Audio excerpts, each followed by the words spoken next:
Hi students, आज फिर से आप सभी विद्यार्थियों को वेक्टर अलजेब्रा के टॉपिक डॉट प्रोडक्ट के लेक्चर 4 में स्वागत है, अभिनंदन है। आज थ्योरी का जो सिलसिला हम लोग का चल रहा है उसको और आगे तक खींचते हैं और नया सीखते हैं, नया समझते हैं। चलिए, तो नेक्स्ट है हम लोग को पढ़ना अ square of a vector.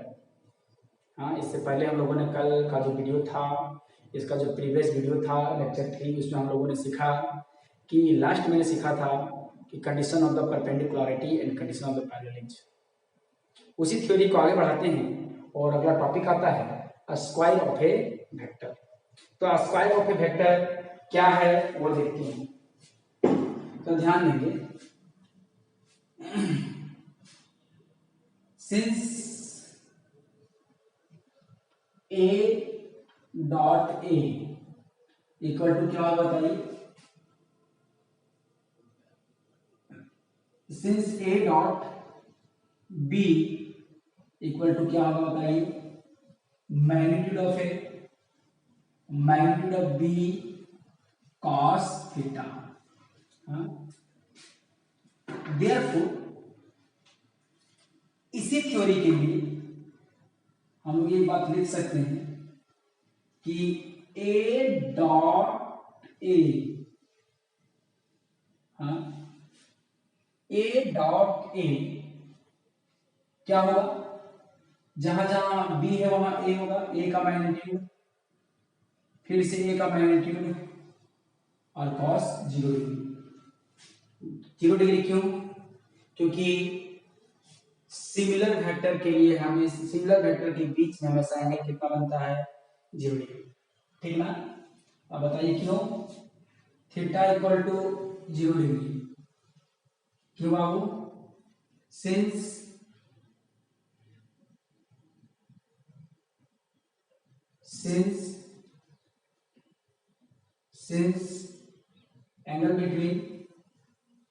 angle between same vector is always 0 degree. और ए और ए के बीच में मुझे चाहिए था, ए और ए किसी लिए 0 पे जाएगा, ए और ए के बीच में एंगल चाहिए, जैसे मैंने 0 कंसिडर किया है, लिया होगा ही होगा। और cos 0 का वैल्यू हम लोग बचपन से जानते आ रहे हैं, इसका वैल्यू कितना होता है। तो यहां पे हम लोग का क्या है, A dot A equal to क्या मिलेगा बहादुर, ए का मैग्नीट्यूड का स्क्वायर इनटू 1। तो फाइनली जो है A dot A equal to क्या मिला, मैग्नीट्यूड का स्क्वायर। तो ऐसे ही किसी भी वेक्टर का स्क्वायर निकालते हैं। किसी भी वेक्टर का स्क्वायर कहने का मतलब होता है कि उसके मैग्नीट्यूड का स्क्वायर। तो डॉट प्रोडक्ट में इतनी शक्ति है कि किसी वेक्टर का स्क्वायर निकाल सकता है, किसी वेक्टर के मैग्नीट्यूड का स्क्वायर निकाल सकता है। हाँ, अदर देन डॉट प्रोडक्ट, इसके अलावा कोई भी इस प्रकार से रिजल्ट नहीं देता है, स्क्वायर के रूप में नहीं देता है। तो आपको एक बात को जरा ध्यान देंगे, एक बात आपको ध्यान में रखना है कि मिसकॉन्सेप्शन है, आप कभी भी ए डॉट ए वेक्टर ए का स्क्वायर नहीं लिखोगे, ऐसा आप कभी भी नहीं करोगे। ठीक है, तो आपको जब भी होगा, ये तो रॉन्ग है, ये रॉन्ग है, ठीक है, लेकिन इसी चीज का सही क्या हो जाएगा, A dot A equal to, याद रखिएगा, ए का मैग्नीट्यूड का स्क्वायर होता है। ये राइट है और ये रॉन्ग है। तो आपको याद रखना है, कभी भी इस प्रकार से गलती नहीं करना है कि ए डॉट ए वेक्टर ए का स्क्वायर, ऐसा नहीं। मैग्नीट्यूड ऑफ वेक्टर ए, दोनों में आसमान जमीन का अंतर है। ये वेक्टर का स्क्वायर है जबकि मैग्नीट्यूड का स्क्वायर है। ऐसा कभी नहीं होता है और ऐसा हमेशा होता है। ठीक ना? तो इस प्रकार से हम लोग निकालते हैं। ठीक है, आप इस बात को देख सकते हैं कि ए डॉट ए निकालेंगे वही चीज आएगा जो हम लोग का ए का स्क्वायर आता है। तो थोड़ा सा लोग वेरीफाई कर लेते हैं, वेरिफिकेशन हम लोग वेरीफाई कर लेते हैं, जरा ध्यान देंगे क्या है। मान लेते हैं कि let A vector A equal to 3i plus 2j minus K. तो चलिए हम लोग यहाँ से एलएचएस में ए डॉट ए निकाल लेते हैं ना, ए डॉट ए निकाल लेते हैं। हमारा क्या मिलेगा 3i कैप 2j कैप और माइनस के कैप, बीच में डॉट का ऑपरेशन है। फिर से क्या होगा 3i कैप 2j के कैप होगा। तो फाइनली मेरा A dot A equal to 3 into 3 I coefficient I के साथ, जे कॉफिशिएंट जे के साथ, के का कॉफिशिएंट को के साथ, यही ना होगा। तो फाइनली जो हमारा मिल रहा है बाहर में क्या ए डॉट ए जो मिल रहा है वो 9 प्लस 4 प्लस 1 मिल रहा है। तो A dot A equal to 13 और 14 मिला। इक्वेशन नंबर 1 निकाल लेते हैं। अगेन आरएचएस के कंपोनेंट को मैंने देखा तो मेरा मैग्नीट्यूड ऑफ ए का स्क्वायर है, तो पहले मैग्नीट्यूड निकालना पड़ेगा। मैग्नीट्यूड ऑफ ए कैसे निकालते हैं हम? अंडर रूट कोफिशिएंट ऑफ आई का स्क्वायर 3 का स्क्वायर प्लस 2 का स्क्वायर प्लस माइनस 1 का स्क्वायर। तो मैग्नीट्यूड ऑफ ए स्क्वायर क्या निकलेगा? ए का vector of magnitude of vector A equal to क्या मिलेगा 9 और 4 13 और 14 मिलेगा। देयरफॉर मैग्नीट्यूड ऑफ ए का whole square equal to under root 14 of whole square मिलेगा। तो बताइए हमारा जो मैग्नीट्यूड ऑफ वेक्टर ए का होल स्क्वायर इक्वल टू 14 मिला। इक्वेशन 2 फ्रॉम इक्वेशन 1 एंड 2 हम लोग कह सकते हैं कि A dot A equal to क्या मिला मैग्नीट्यूड वेक्टर ए का होल स्क्वायर। हेंस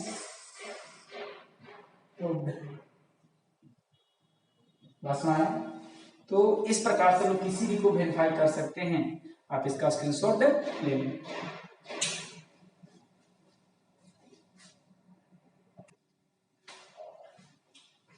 अगला हम लोग को टॉपिक है आज laws of dot product of two vectors.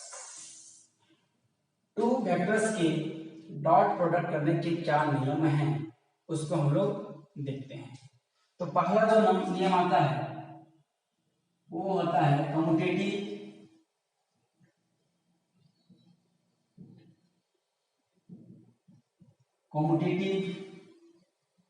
Law.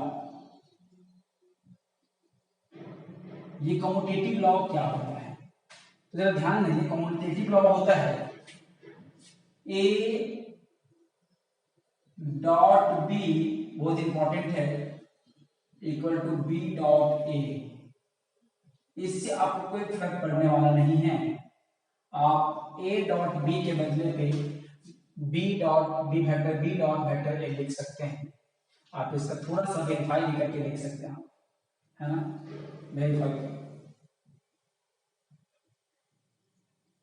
Verification भी हम लोग करके इसको देख सकते हैं। लेट मान लें दो वेक्टर का जरूरत पड़ेगा।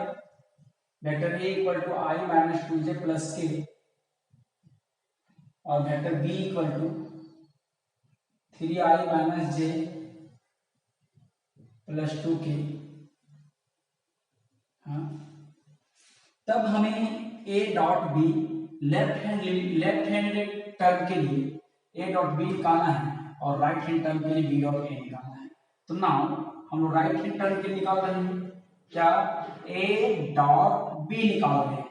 तो क्या होगा बताइए आई माइनस 2j प्लस के dot 3i minus j plus 2k। अब बताइए कि a डॉट बी हम लोग कैसे निकालते हैं आई कोफिशिएंट आई के साथ। तो 1 into 3 plus minus 2 into minus 1 फिर प्लस 1 इंटू 2 ये मिलेगा। तब बताइए हम लोग को A dot B equal to 3 plus 2 plus 2, तो finally A dot B equal to 5 और 7 आया। इक्वेशन नंबर 1 हमने इसको देखा और इसके टर्म में मैंने जो एक्सप्रेशन था मेरा उसका मैंने राइट टर्म निकाला है। अब इसका लेफ्ट टर्म निकालते हैं, तो लेफ्ट टर्म के लिए क्या करेंगे, अगेन हम लोग b डॉट ए रखते हैं। इसका मतलब b वाला जो वेक्टर उसको पहले रखना पड़ेगा डॉट ऑपरेटर से पहले। तो b वाला कितना बताइए, 3i minus j plus 2k dot a कितना है i minus 2j plus k। देखेंगे आप कि b डॉट a देखिए क्या मिलेगा, 3 1 3 3 into 1 minus 1 sorry plus minus 1 into minus 2 plus 2 into 1, तो फाइनली क्या मिला, b dot a equal to 3 plus 2 plus 2, तो मेरा क्या मिलेगा, b डॉट a यहाँ भी 7 मिलेगा और हम इसको इक्वेशन नंबर 2 कहते हैं। हाँ, तो इक्वेशन नंबर 2 कहते हैं। तो इक्वेशन 2 और 1 को देखो, दोनों में कोई अंतर पड़ा, आप a डॉट बी निकालो या b डॉट ए निकालो, इससे कोई फर्क पड़ने वाला नहीं है। तो ऐसे स्थिति में कह सकते हैं फ्रॉम इक्वेशन 1 एंड 2 क्या मिल गया बताइए, a dot B equal to b dot A. तो इस प्रकार से हम लोग कह सकते हैं, यहाँ वेरीफाइड हो गया, ये सत्यापित हो गया कि ऐसा होता है, ऐसा हम लोग लिख सकते हैं। इसका मतलब ऐसा जरूरत पड़े तो हम ऑब्वियसली हम लोग इसको लिख सकते हैं। तो ऐसा ही दूसरा लॉ है वैल्यू, हाँ, डिस्ट्रीब्यूटिव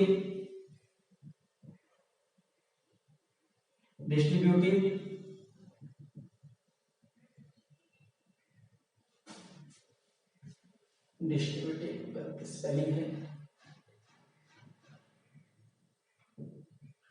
डिस्ट्रीब्यूटिव लॉ, और डिस्ट्रीब्यूट का मतलब होता है बंटवारा करना, सबको देना, ठीक है। तो इसमें क्या है, यदि a डॉट b प्लस या माइनस c के साथ हो, हाँ, फॉर एनी वेक्टर इन सी, तो हम इसको लिख सकते हैं, इसको डिस्ट्रीब्यूट ब्रैकेट को खोलेंगे तो क्या मिलेगा, a डॉट b प्लस रहेगा तो प्लस, माइनस रहेगा तो माइनस a डॉट c। इस प्रकार से हम लोग लिख सकते हैं। आप इसको भी चाहें तो वेरीफाई कर सकते हैं। तो डॉट प्रोडक्ट में बहुत इंपॉर्टेंट तौर पे बहुत जगह ये दोनों फॉर्मूला का, दोनों लॉ का यूज किया जाता है। हम लोग देखेंगे इसको कहाँ का यूज करते हैं। Is it clear? आप भी इसका स्क्रीनशॉट ले लें।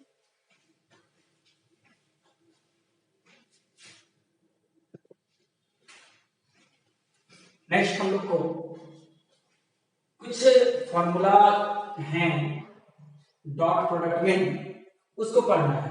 सब इंपॉर्टेंट फॉर्मूले फॉर डॉट प्रोडक्ट, क्या क्या फॉर्मूला है उसको हम देखते हैं। पहला formula vector A plus vector B mod का होल स्क्वायर, ऐसा यदि आपका हो, हाँ, तो आप क्या करोगे, मैग्नीट्यूड ऑफ ए का whole square plus 2 into vector A dot vector B plus magnitude of B square. हाँ, थोड़ा सा आपको याद करने का तरीका देते हैं। a प्लस बी का जो अलजेब्रिक फॉर्मूला होता है क्या होता है, a square plus 2ab plus b square, यही ना। आपको मैंने कहा है कि किसी का वेक्टर का स्क्वायर ऐसा नहीं ऐसा लिखना है, तो वही चीज लिखा गया है, वेक्टर a का मैग्नीट्यूड का स्क्वायर, इसका मैग्नीट्यूड का स्क्वायर, और 2ab, और जहां डायरेक्ट a भी लिखना है a डॉट b लिखना है। तो आपको बता दें कि आपको जो नॉर्मल फॉर्मूला, जेन्युइन फॉर्मूला है, वहां जो प्रोडक्ट होगा उसको डॉट के रूप में लिखना है और जो स्क्वायर होगा उसको मैग्नीट्यूड के रूप में लिखना है। सारा फॉर्मूला 9/10 वाला हो जाएगा। चलिए फिर यही चीज मेरा माइनस में होता बाहर, तो यहाँ पर क्या लगता है, केवल यहाँ माइनस होता, दो फॉर्मूला का प्लस माइनस का। दूसरा फॉर्मूला यदि ऐसा रहेगा, डायरेक्ट चलिए इसको दूसरा लिख ही लेते हैं। यही चीज a माइनस बी का मैग्नीट्यूड का स्क्वायर होता, तो यही होता a माइनस बी का होल स्क्वायर फॉर्मूला है, -2 vector a dot vector b plus b का मैग्नीट्यूड का स्क्वायर। तीसरा यदि ऐसा है a माइनस बी डॉट हो यहाँ और a प्लस बी यहाँ डॉट लगा हुआ हो, तो हम लोग इस स्थिति पे क्या करते हैं, हम लोग यहाँ लिखते हैं a का मैग्नीट्यूड का स्क्वायर माइनस b का मैग्नीट्यूड का स्क्वायर। ठीक है, जो चौथा फॉर्मूला है, ठीक है, वो a plus b plus c का होल स्क्वायर। हाँ, क्यूबिक फॉर्मूला यहाँ नहीं चलता है, केवल स्क्वायर का फॉर्मूला चलता है। तो क्या होगा, a का मैग्नीट्यूड का स्क्वायर, b का मैग्नीट्यूड का स्क्वायर, c का मैग्नीट्यूड का स्क्वायर प्लस 2 कॉमा में लिखेंगे ब्रैकेट में लिखेंगे, कॉमन होगा। ए बी होता है तो a dot B plus B C होता है तो B C dot C plus C होता है तो सी डॉट ए। ठीक है ना, यहाँ एक राउंड फिगर बनाएंगे, यहाँ पर a लिखेंगे, b लिखेंगे, c को a dot B, b dot C, फिर c डॉट ए। इस प्रकार से हम लोग इसको लिखते हैं। तो ये जो फॉर्मूला है इसको हम लोग इजी वे में प्रूव भी कर सकते हैं। चलिए हम इसको थोड़ा सा केवल इसको प्रूव करते हैं, क्योंकि मैंने एक रूल लिखा है, उस रूल को यहाँ देखने का मौका मिलेगा, तो जरा गौर करेंगे, ध्यान दीजिए। तीसरा हम प्रूव करते हैं, है ना। Prove that a minus B dot a plus B, यहाँ पर हम रूल को अप्लाई करवाएंगे, इसीलिए मैंने इसको लिया। तो पहले रूल लॉ बताया, उस लॉ को अप्लाई करेंगे। ठीक है, चलिए यहाँ से मैंने एलएचएस कनेक्ट किया है, तो क्या मिलेगा, a dot a minus B dot a plus B equal to, bracket खोलिए, तो यहाँ माइनस है ना, तो क्या होगा, a ऑपरेशन क्या है, डॉट का, तो a प्लस बी, बीच में माइनस है, माइनस बी डॉट का ऑपरेशन a प्लस बी। और जब इस प्रकार से ब्रैकेट को खोला जाता है तो कौन लागू होते हैं, bye distributive law,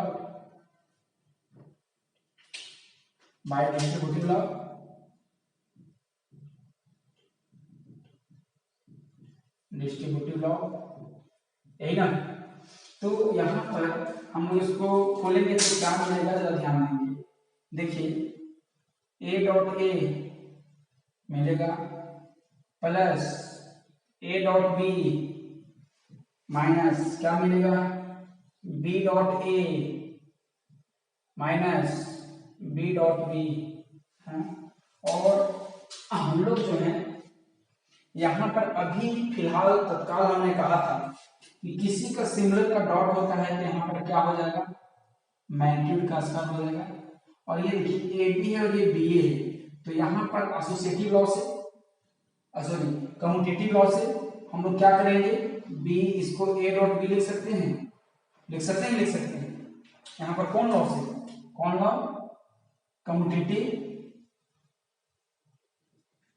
commutative law से, है ना। तो कम्यूटेटिव लॉ के कारण ये मिल गया, तो हमारा फाइनली क्या मिला, a माइनस बी या तो a plus B dot vector a plus vector b equal to, इसको हम लोग क्या लिखेंगे, मैग्नीट्यूड ऑफ a का whole square plus a dot b minus, इसको चेंज करके लिख सकते हैं, a dot b minus b का मैग्नीट्यूड का स्क्वायर, क्योंकि किसी का भी डॉट उसके मैग्नीट्यूड का स्क्वायर होता है। तो फाइनली ये देखिए यहाँ पर जैसे ही मैंने इसको इंटरचेंज किया, इधर उधर क्या हो कट गया। आपको एक बात और बता दें, हमेशा वेक्टर की दुनिया याद रखिएगा, a क्रॉस b हाँ equal to b cross A नहीं होता है। एक तो चलिए इसको हम आगे तो फिर चर्चा करेंगे ही करेंगे, लेकिन नॉर्मली जो है आप केवल इसी को काट सकते हैं। वेक्टर की दुनिया में जो सेम टर्म होंगे उसी को काटिएगा, थोड़ा सा भी उल्टा पलटा होगा तो नहीं काटिएगा। कोई रूल है तो रूल अप्लाई करके काटिए, ठीक है। कैंसिल कीजिए, तो फाइनली हमारा क्या मिल गया, a minus B dot A plus B equal to क्या मिल गया, a का square minus magnitude of vector b का स्क्वायर। तो इस प्रकार से हम लोग देख सकते हैं किसी फॉर्मूला का भी हम प्रूव कर सकते हैं। इसका मतलब हमें कोई भी फॉर्मूला का जरूरत पड़े तो हम लोग अप्लाई कर सकते हैं। Is it clear?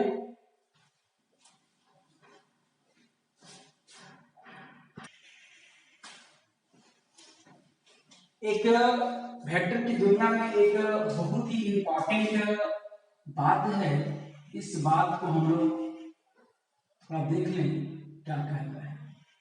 देखिए क्या कहता है, if a dot b equal to 0 दिया गया है, ऐसा दिया गया है, a dot b equal to 0 दिया गया हो, तो क्या क्या ख्याल आ सकते हैं a डॉट b के बारे में, a और वेक्टर a और b के बारे में। किसी को सर्दी और खांसी आए, गले में दर्द हो, तो हमारे दिमाग में क्या क्या ख्याल चल सकते हैं, क्या क्या संभावनाएं हो सकती हैं। हो सकता है उसको जनरल सा वायरल फीवर होगा, सर्दी खांसी नॉर्मल होगा, ये तो कोरोना हो सकता है। तो ऐसे ऐसे हमारे मन में ख्याल उठते हैं कोई पार्टिकुलर केस को देखकर। तो वैसे ही a dot b equal to 0 दिया गया है, तो उसके रिगार्डिंग में वेक्टर a और b के बारे में हम लोग क्या क्या कह सकते हैं तो उसको देखेंगे। then all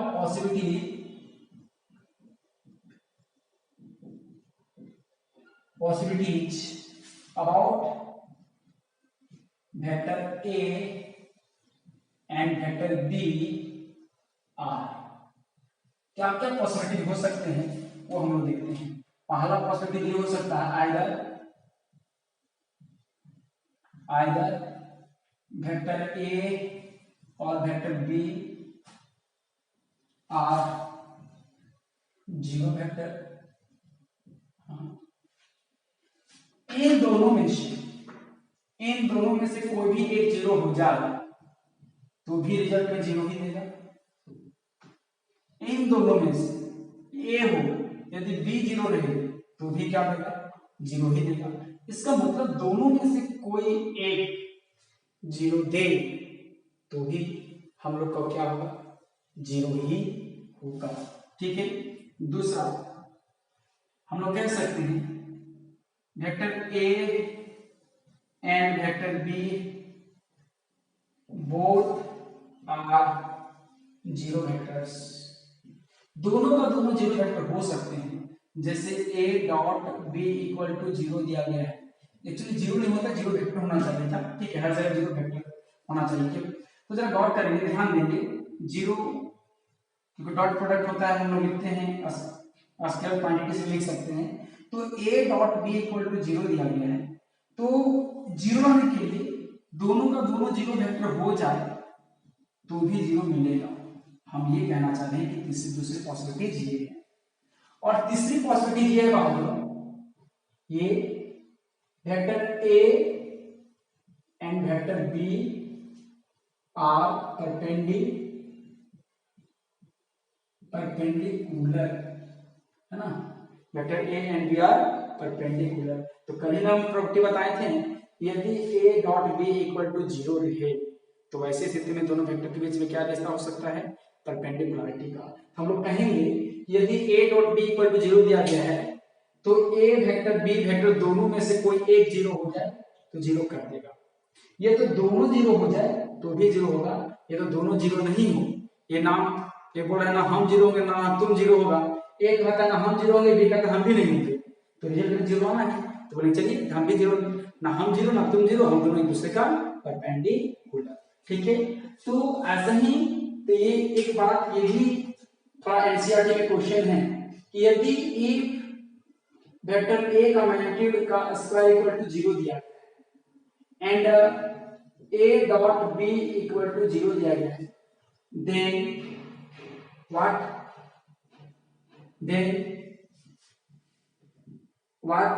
about vector B.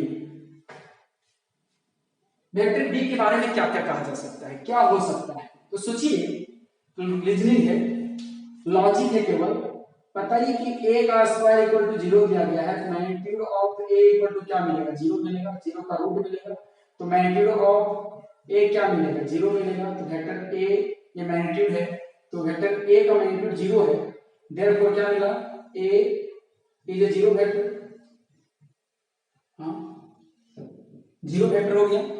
इसका मतलब यहां पर a dot b equal to 0 दिया गया है, तो ये तो पता चल गया कि 0 है, तो 0 vector into b equal to 0। अब यहां पर जो वेक्टर b है वो 0 हो या ना हो, ये 0 बनाने में कोई फर्क पड़ता नहीं है, देयरफॉर कह सकते हैं वेक्टर में b में और में नॉट 0 वेक्टर। तो वेक्टर बी के बारे में क्या कहेंगे, ये 0 हो भी सकता है, 0 नहीं भी हो सकता। तो आज का जो वीडियो है हम लोग बहुत ही इजी वे में समझने का और समझाने की कोशिश किए हैं। तो आज का लेक्चर जो है हम लोग यहीं तक रखते हैं। कल जो हम लोग ज्योमेट्रिकल मीनिंग पढ़ेंगे कि डॉट प्रोडक्ट जो हम लोग सीखें उसका ज्योमेट्रिक मीनिंग क्या होता है। आज का लेक्चर को हम लोग यहीं समाप्त करते हैं। धन्यवाद।